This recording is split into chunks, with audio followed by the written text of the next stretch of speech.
छोटू क्या नाम है आपका? नहीं बोलो अंकल को, अंकल को इंट्रोडक्शन। क्या नाम है आपका? अनुरुद्ध राय। अनुरुद्ध राय। अच्छा, कहाँ तक ट्रैक करके आए आप? तपोवन तक।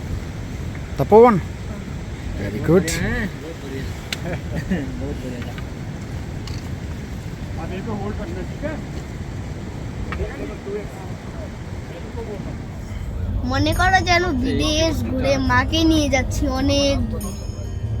আমরা এখন আছি উপাসনা এক্সপ্রেসে, এসি চেম্বারে। আমাদের এখন ঠান্ডা লেগে গিয়েছে, তাই জন্য সোয়েটার পরে নিয়েছি। তো আমরা যাচ্ছি গঙ্গোত্রী গোমুখ তপোবন। আমাদের সাথে আমাদের পাহাড়ে চড়াটা দেখার জন্য সাথে থাকতে হবে। আমরা আলিপুরদুয়ার থেকে তিস্তা ঘোষা ট্রেন ধরে কলকাতা শিয়ালদা, তারপর শিয়ালদা এসেছি। শিয়ালদা থেকে ট্যাক্সি নিয়ে হাওড়া জাংশন স্টেশন এসেছি। ওখান থেকে কি ট্রেনের নাম? উপাসনা এক্সপ্রেসের মধ্যে এখন আছি। তো হ্যালো, এখন আমরা এসে পড়েছি দেরাদুনের একটা হোটেলে। তো আমাদের বাকি মেম্বাররা এখন রাজধানী এক্সপ্রেসে 9টার সময় আসবে। এখন রাত 3টে। আমরা রওনা দিব গঙ্গোত্রীর উদ্দেশ্যে। প্রচণ্ড বৃষ্টি পড়ছে, নিচে আমাদের টেম্পো ট্রাভেলার দাঁড়িয়ে আছে। আমরা এখন রুম থেকে বের হতে পারছি না। Good morning Dehradun. চলতে চলতে কত দূর চলে এসেছি হিসাব নেই, কিন্তু এটা আমাদের টি ব্রেক। তো এখন বাজে সকাল 6টা। আমরা এখন এসে পড়েছি পাহাড়ের। ভীষণ সুন্দর ভিউ দেখে লোভ সামলাতে পারলাম না, তাই দাঁড়িয়ে চোখটাকে একটু সেঁকে নিলাম।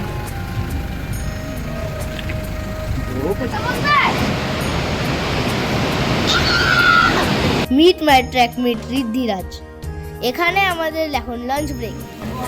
জায়গার নাম মনে নেই, কিন্তু এটা হচ্ছে একটা হট স্প্রিং। আমরা পাকে আরাম দিতে এসেছি। পা এখন একদম সুন্দর হয়ে গেছে। অলমোস্ট 13 ঘন্টার জার্নির পর এখন আমরা পৌঁছে গেছি গঙ্গোত্রীতে। সেই ভোর 3টা থেকে জার্নি শুরু হয়েছে। এটা লং জার্নি ছিল, 12-13 ঘন্টা জার্নি। আমরা এখানে পৌঁছলাম।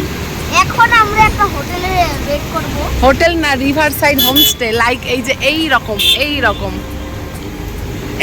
River side homestay. তারপর কালকে থেকে আমাদের মেইন ট্র্যাক শুরু হয়ে যাবে।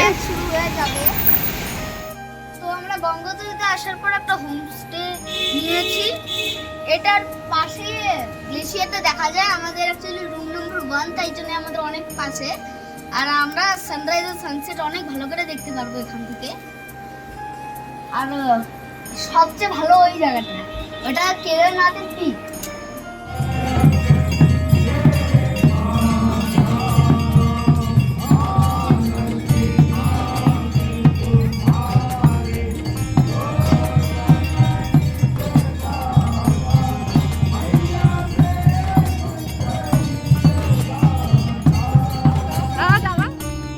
এখন আমাদের ডিনার আর ব্রিফিং টাইম।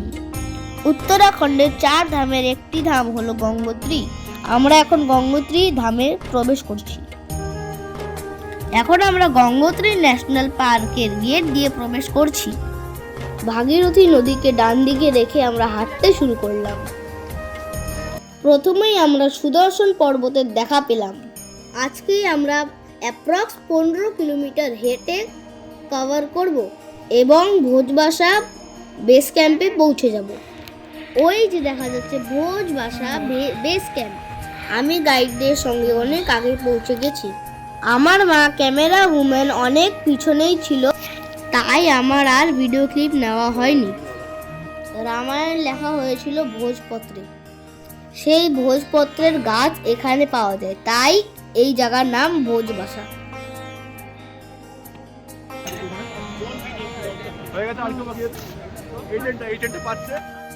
টেন্টের ভিতর মা বেটা ডিনার করছে, কারণ বাইরে অনেক হাওয়া। জিপ লাইন গাড়ি দিয়ে আমরা এখন ভাগীরথী নদী পার করব, কারণ এখানে ব্রিজ বানানোর টাকা ছিল না, তাই জন্য এটা বানানো হয়েছে।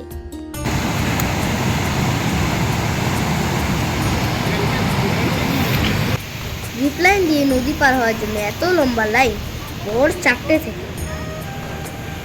পাহাড়ের আবহাওয়ার কোনো ঠিক নেই। এখন কিছুক্ষণ আগে রোদ ছিল আর এখন কি মেঘাচ্ছন্ন। আবার আমি গাইডদের সঙ্গে তপবন প্রথমে পৌঁছে গিয়েছি, আমার মা পিছনে ছিল, তাই জন্যে আমি রান্নার করার টেন্টের মধ্যে ঘুমিয়ে পড়েছি। পরের দিন সকালের খুব সুন্দর ভিউ, ভাগীরথী সিস্টার্স।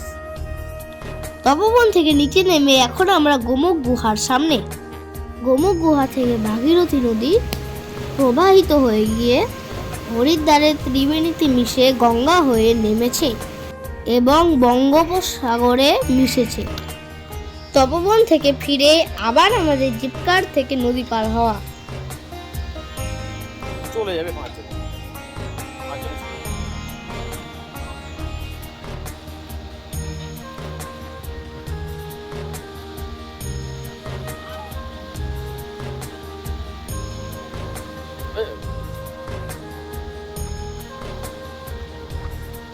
এই ভিডিওটা এই পর্যন্তই। যদি আপনাদের আমার অ্যাডভেঞ্চার ভিডিও ভালো লাগে তাহলে পড়াশোনার ফাঁকে আবার ভিডিও বানাবো। ছোটদেরকে আমার ভালোবাসা, বড়দেরকে আমার প্রণাম জানিয়ে আজকে আসি।